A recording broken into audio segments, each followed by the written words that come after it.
Airport workers open this unmarked box and find something shocking.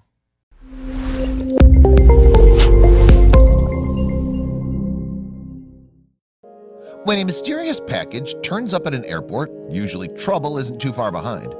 That's why airport officials call in the experts to handle those crates with care.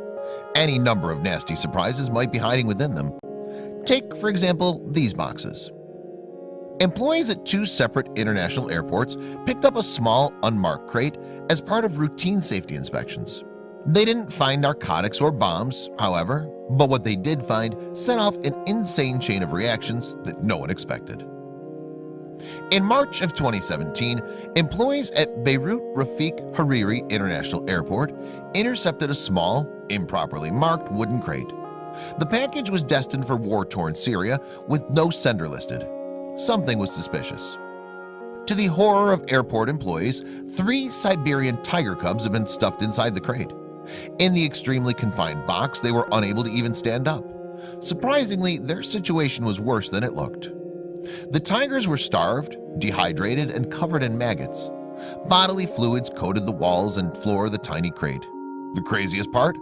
Thanks to animal trafficking laws designed to give zoos more access to tigers, it was all legal. As investigators found, employees at a zoo in Ukraine shipped the tigers to Samer al-Husseinawi Zoo in Damascus as part of a shady deal. Customs allowed the shipping of the tigers and other exotic animals. But luckily, bureaucracy held the tigers up at the Beirut airport. The box hadn't been labeled with "this side up" arrows. With time to act, the animal rescue group Animals Lebanon (AL) petitioned a local judge for permission to open the box.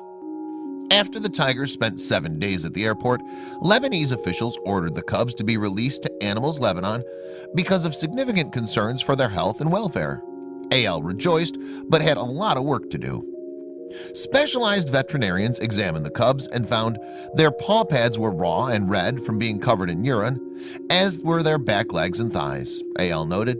The AL team cleansed, vaccinated, and disinfected the now free cubs. With the tigers clean and on the mend, AL released them into quarantine area where they could stretch their legs. The cubs scarfed down some meat and even had some fun. But then the cubs' owner returned. Those tigers were each worth thousands of dollars, and the buyer didn't want to lose out on the money he spent or the money he could make. He wanted his tigers. Fortunately, the charity wasn't ready to roll over. Siberian tigers are protected under the Convention on International Trade of Endangered Species, AL wrote on Facebook. They can only be traded under very specific circumstances and only when a number of other conditions are met. That little crate the cubs had been stuffed in, it didn't meet those required conditions. So AL felt they had a solid case to win the tigers for good.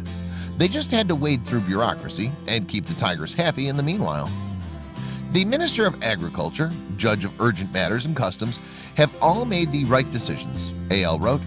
Now they need to prevent them from becoming part of the multi-billion-dollar wildlife trafficking industry. For 4 months, AL engaged in a bitter legal battle for the cubs. On June 7th, authorities allowed the tigers to be resettled permanently in France. So on a Monday evening, AL loaded May, Antoine, and Tanya into large crates. The tigers arrived at the Tonga Terre d'Aquil Sanctuary near Lyon on a special cargo plane. There they could finally enjoy their lives, free from the animal trafficking world that harms so many animals. Their story, however, was not so unique. That multi-billion-dollar industry is the engine for similar animal suffering for years. In March of 2018, for instance, officials at the Tijuana International Airport in Mexico encountered a situation that was all too familiar. There, on-duty canines sniffed out an unmarked box, also poked full of holes. Officers seized it and found wood shavings, plus 2 extra surprises. Looking up at officers were a jaguar and tiger cub, both scared, starving, and exhausted. Both are endangered species due to illegal hunting for the acquisition of their skin, Policía Federal de Mexico said on Facebook. Similar to the cubs in Beirut, these cubs had no marked destination or clear sender. Authorities speculated that the cubs were being sent to either a zoo or a circus. But another group offered another possible end destination. Prashant Chechen, Chief Executive Officer for Born Free USA, an animal advocacy nonprofit, suggested animals smuggled through Mexico were often sold as pets. So what could be done about this little duo? While most animal lovers would hope the two cute cubs end up at a sanctuary, the situation was not so simple to solve. What ultimately became of the cubs is, at the moment, unknown. In the US, we don't prohibit big cat transportation overall, Prussian said. It's hard for me to judge that this market exists when the government enables people to do it as a business. Unfortunate indeed. Luckily, within the sinister world of animal trading, organizations like Animals Lebanon fight for defenseless cubs. And nowadays, with all the odds stacked up against tigers, it's more necessary than ever for them to have allies.